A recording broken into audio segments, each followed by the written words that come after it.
Aduh, ternyata hasil kemampuan numerasi SD Cita Indonesia masih di bawah kompetensi minimum. Bahkan capaian kompetensi mengetahui hanya 40,5 dari skala 100.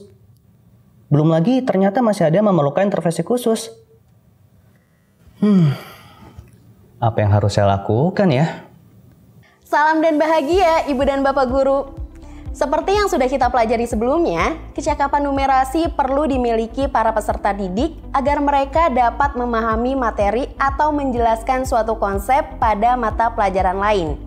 Contohnya fisika, kimia, sejarah, biologi, dan mata pelajaran lainnya. Dengan kata lain, numerasi itu tidak terbatas pada matematika dan kemampuan menghitung saja. Begitupun yang tergambar pada raport pendidikan. Terdapat kompetensi mengetahui sebagai salah satu kemampuan numerasi.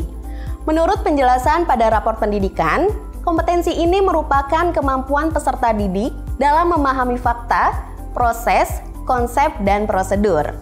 Kompetensi mengetahui ini juga erat hubungannya dengan kemampuan peserta didik untuk memahami fakta-fakta dan menangkap keadaan yang terjadi di sekitar, untuk kemudian dapat diterjemahkan ke dalam simbol-simbol matematika.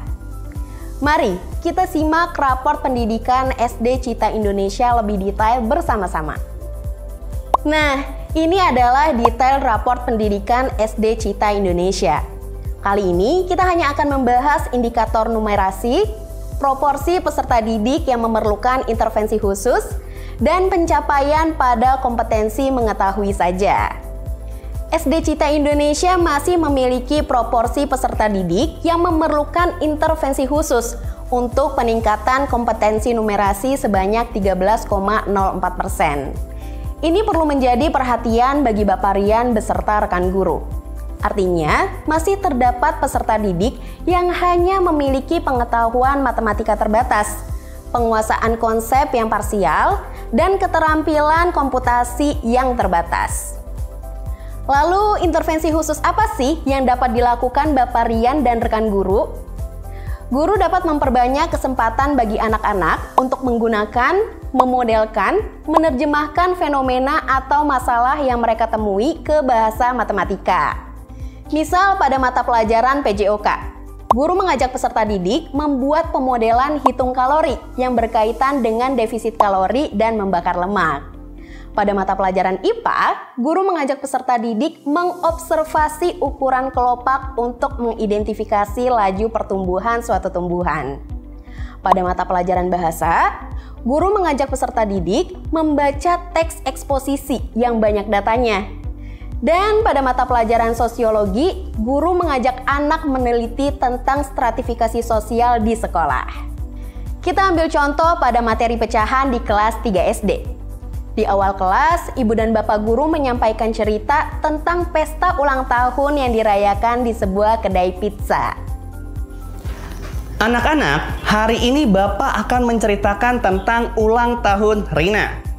Rina mengundang ketiga orang teman baiknya dan mereka janjian di sebuah kedai pizza dekat rumah mereka. Lalu, Rina memesan satu loyang pizza berukuran sedang yang pas untuk dimakan berempat. Tak lama kemudian, pizza pun siap untuk dihidangkan. Dan pelayan memotong pizzanya menjadi sejumlah mereka, yaitu 4 potong. Pertanyaannya, berapa bagian ya pizza yang dapat dimakan oleh satu orang? Lalu bagaimana ya cara menuliskannya? Nah, cerita tadi erat kaitannya dengan kompetensi mengetahui pada kemampuan numerasi.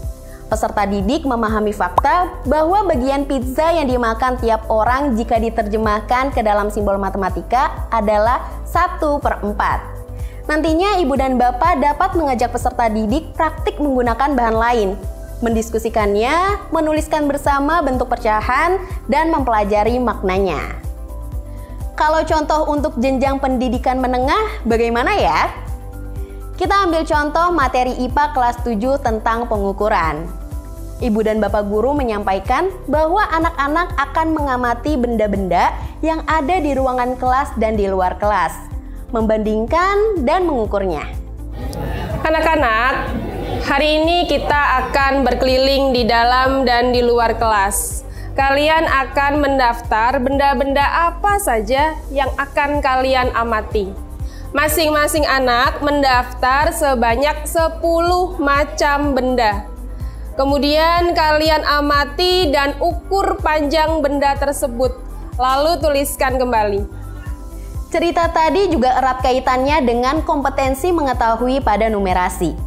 Peserta didik memahami fakta bahwa panjang benda yang diukur oleh tiap anak dapat ditulis dengan diakhiri satuan sentimeter atau meter tergantung dari alat ukurnya.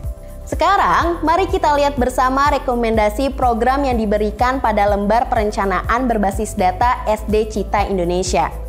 Kemampuan numerasi menjadi indikator level 1 yang muncul pada lembar rekomendasi PBD. Subindikator kompetensi mengetahui pun menjadi salah satu akar masalah yang masuk dalam daftar dengan nilai capaian 40,5 dari skala 0 sampai 100. Berdasarkan lembar rekomendasi PBD tersebut, Bapak Rian dan rekan guru juga dapat memilih kegiatan benahi prioritas 1, yaitu pemanfaatan platform Merdeka Mengajar untuk peningkatan kapasitas guru terkait materi numerasi. Kedepannya, dengan adanya peningkatan kapasitas guru terkait materi numerasi, maka capaian kompetensi numerasi dan kualitas layanan pendidikan di SD Cita Indonesia diharapkan juga akan meningkat. Ternyata banyak sekali yang dapat digali dari kompetensi mengetahui pada rapor pendidikan ya. Selamat berinovasi untuk meningkatkan kompetensi numerasi bagi para peserta didik, ibu dan bapak guru.